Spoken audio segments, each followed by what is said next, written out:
예, 오늘은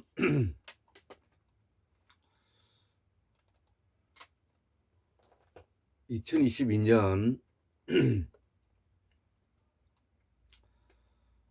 어, 여기 2022년 9월 19일 날 제가 적었던 글인데요. 제가 오늘 강의하게 되겠습니다. 자, 그래서 원래 보살사상은 장폴 사르트르의 실존주의와 통한다. 실존은 자유이고 자유는 자율이며 이는 책임성에 따르며 한국 민주주의 권한이다. 요 내용을 5번째 강의로 끝내려고 하다가 제가 지금 그 보살사성은 그 실존주의라는 타이틀로서 앞으로 우리 한국의 민주화를 견인하기 위해서는 사상적으로 철학적으로 이러한 부분들이 강의가 돼야 될 것 같아서 그동안에 제가 그 강의 내용을 늘렸습니다. 그래서 지금 현재 강의 내용을 10번째까지 지금 현재 정리를 해 놨는데 오늘은 19일 날 이제 정리했던 것을 오늘 이제 제가 동영상을 준비하고 있는 겁니다. 자, 그래서 이제 올 이제 여름도 이제 가을도 이제 접어들고 있으면서 제가 이 그 갈색 그 삼배 옷을 입고 강의하는 이제 날도 멀지 않은 것 같습니다. 자, 그래서 제가 적었던 글이기 때문에 읽으면서 그 내용을 좀 설명해 볼까 합니다. 자, 보살 사상이 궁극적으로 이루고자 하는 것은 극락세상이라는 것이죠. 예, 그래서 우리의 정통 사상은 이 보살 사상이기 때문에 궁극적으로 이루고자 하는 것은 극락세상이다. 기독교에서는 이를 천국이라고 하고, 기독교는 예수 사후, 그러니까 예수님이 돌아가시고 난 이후에 사도 바울이 만든 그야말로 종교이죠. 예, 그래서 이 종교라는 것은 내세관이 있어야 되고 구원이 있어야 되는 것입니다. 그리고 종교가 되기 위해서는 교리가 있어야 되고요, 교단이 있어야 되고, 또 그것을 가르칠 수 있는 목사가 있어야 되는 것입니다. 이것이 종교의 3대 요건인 것입니다. 자, 그래서 물론 이는 죽음 이후의 영원 복락을 말하는 영혼의 종교이죠. 그래서 기독교는 영혼의 종교이고 영성과는 조금 차이가 있지만 그러나 영이 들어간다는 측면에서는 비슷한데 영혼이라는 것은 영성과 더불어서 영혼은 우리 종교에서 특히 기성 종교에서는 근본적으로 내세우고 있는 교리이기도 합니다. 그래서 기성 종교가 가지고 있는 가장 큰 특질은 기본적으로 인간이 가지고 있는 부분을 부정적으로 이해한다는 것입니다.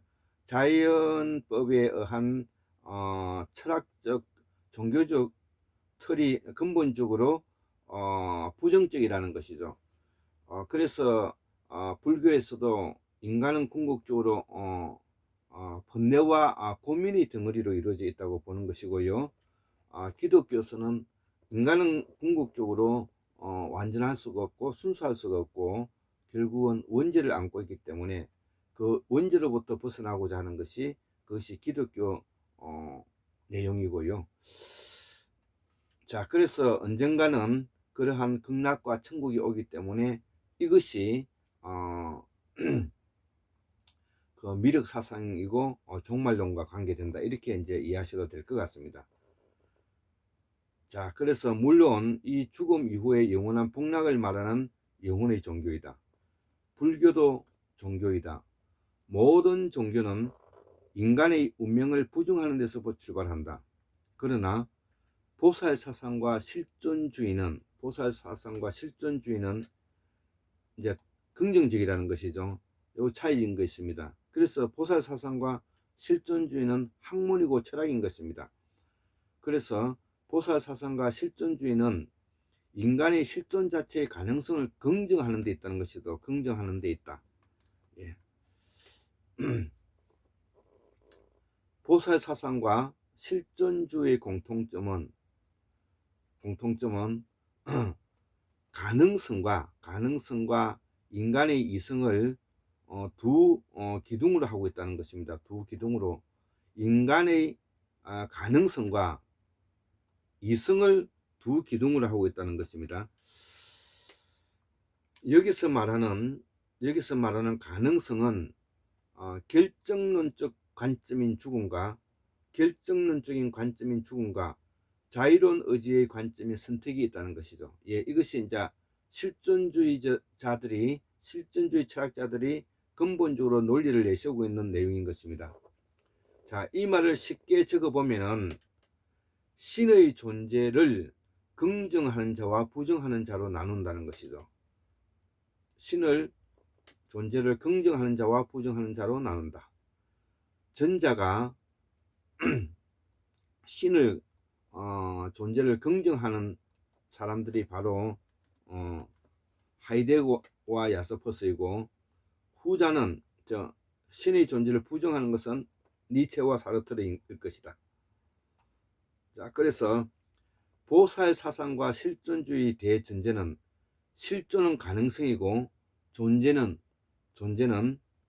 현실성, 사실성에 기초한다는 것이죠. 자, 그래서 보살 사상과 실존주의는 매우 유사점을 발견할 수가 있습니다.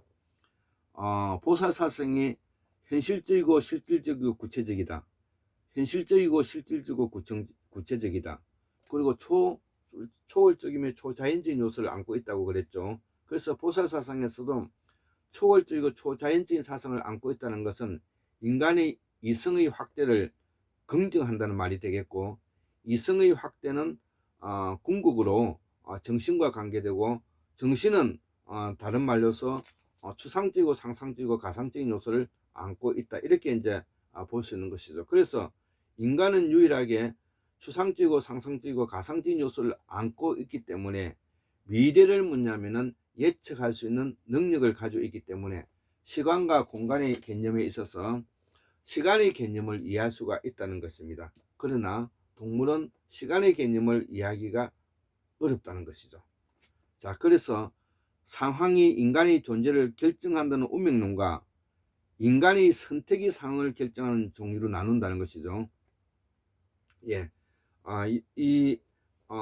실존주의 철학자들이 인간의 상황이, 그러니까 주변 상황이 인간의 선택을 결정하는 운명론과 인간이 스스로 선택이 상황을 결정하는 종류로 나누는데, 전자가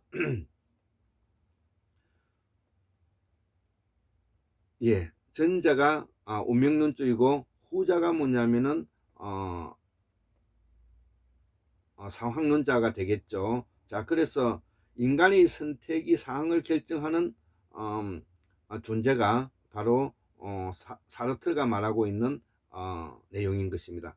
그래서 유신적인 입장에서는 죽음을 말하고, 무신적인 입장에서는 인간의 선택이 공존하는 끊임없는 상황에 놓이게 된다. 예, 그래서 유신적인 사람은 하이데거와 키에르게르 같은 사람이 되겠고, 무신론적 입장에서는 니체와 사르트르 같은 사람이 되겠다, 이런 내용인 것입니다. 인간은 자연의 극복 과정에 있는 주도자의 역할과 인간은 자연 과정에 순응하는 숙명론을 동시에 갖고 있기에 적어도 보살 사상과 실존주의는 자연 극복 과정의 주도자를 받아들이고 있다는 것. 이것을 주도적 선택 이라고 하는데, 주도적 그 형상관이라 하는데, 주도적 현상학이라고 말하는데, 이것이 바로 후설이 말했던 내용인 것입니다. 그래서 제가 지금 이제 후설 이 책을 많이 읽어 있는 것입니다. 내가 보살사성을 불교 종교에 독립해야 하는 이유가 있고, 그래서 저는 예전부터 보살사성은 이제 불교로부터 독립할 때가 되었다, 이렇게 이제 이야기하고 있습니다. 자, 보살사성은 현실적이고 실질적이며 구체성을 갖고 있다. 실존주의도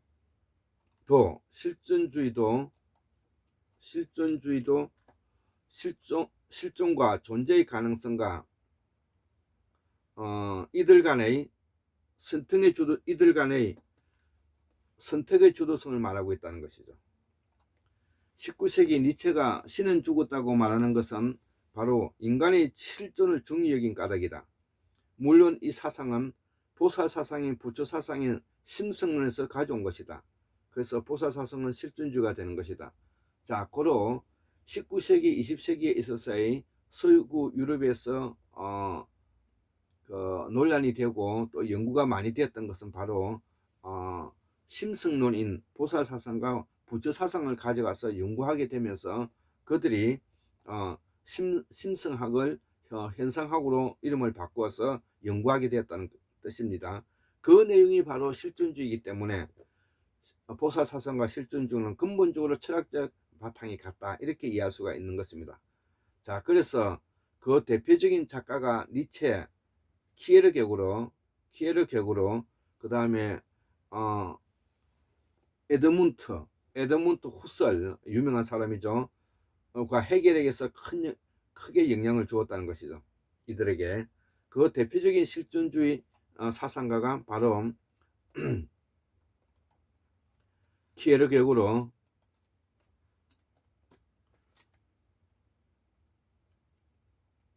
그 다음에 토스토예프스키, 니체, 사르트르, 이런 사람들인 것입니다.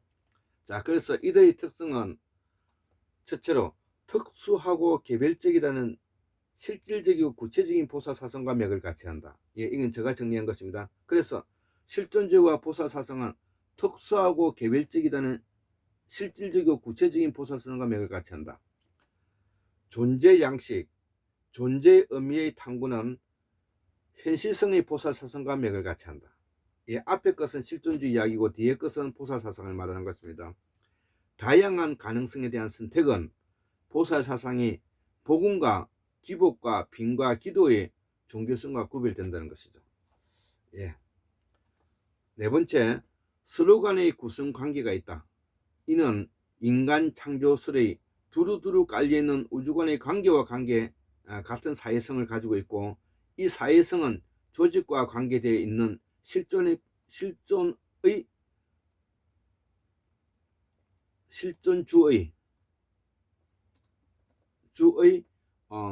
가능성과 존재의 이성이라는 것이죠. 예, 이거는 이쪽에 관련되어 있는 책을 좀 읽어봐야만 이해가 되는 부분입니다. 예.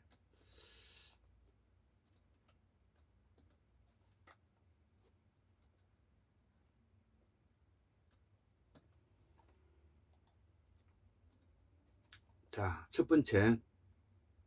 자, 그러면 보살사상과 실존주의는 기존의 결정론적 운명론과 차이가 있다는 것이죠.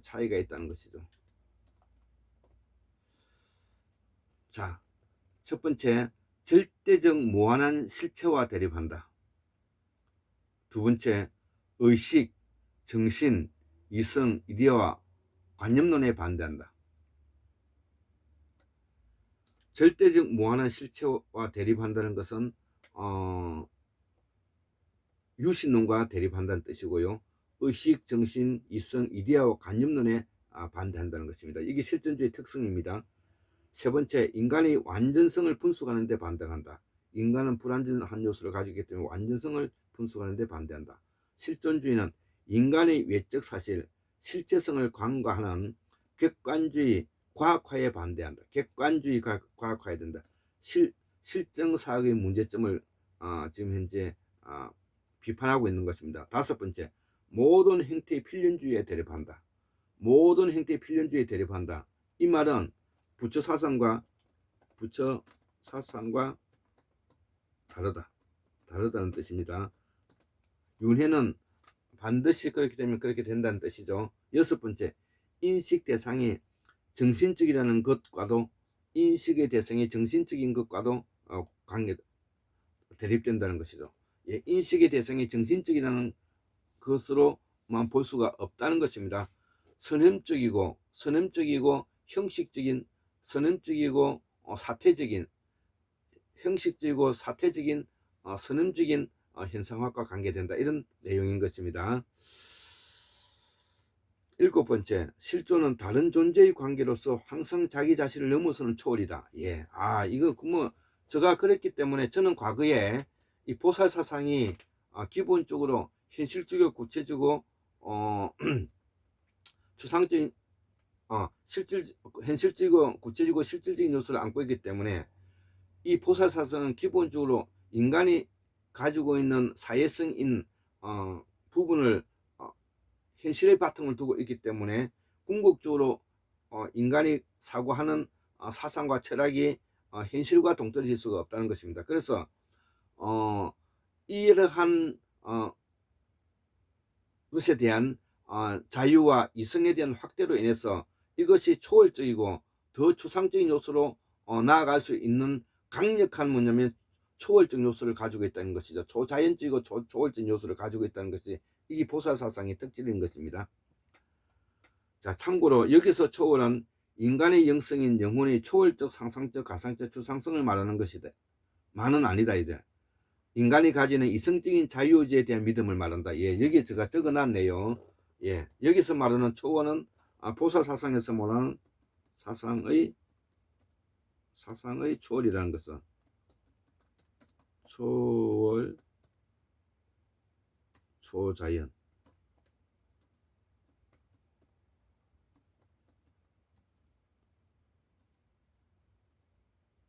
초자연적. 자, 두 번째, 보살사상과 실존주의는 어떤 방향인가? 자, 유신론적 방향이 있고 무신론적 방향이 있겠죠. 세 번째, 인본주의적 인간의 존엄성의 바탕을 두고 있는 방향이 있겠죠. 예, 로 나뉠 수가 있는데 기능성에 기초하는 미래를 기투하고 있다.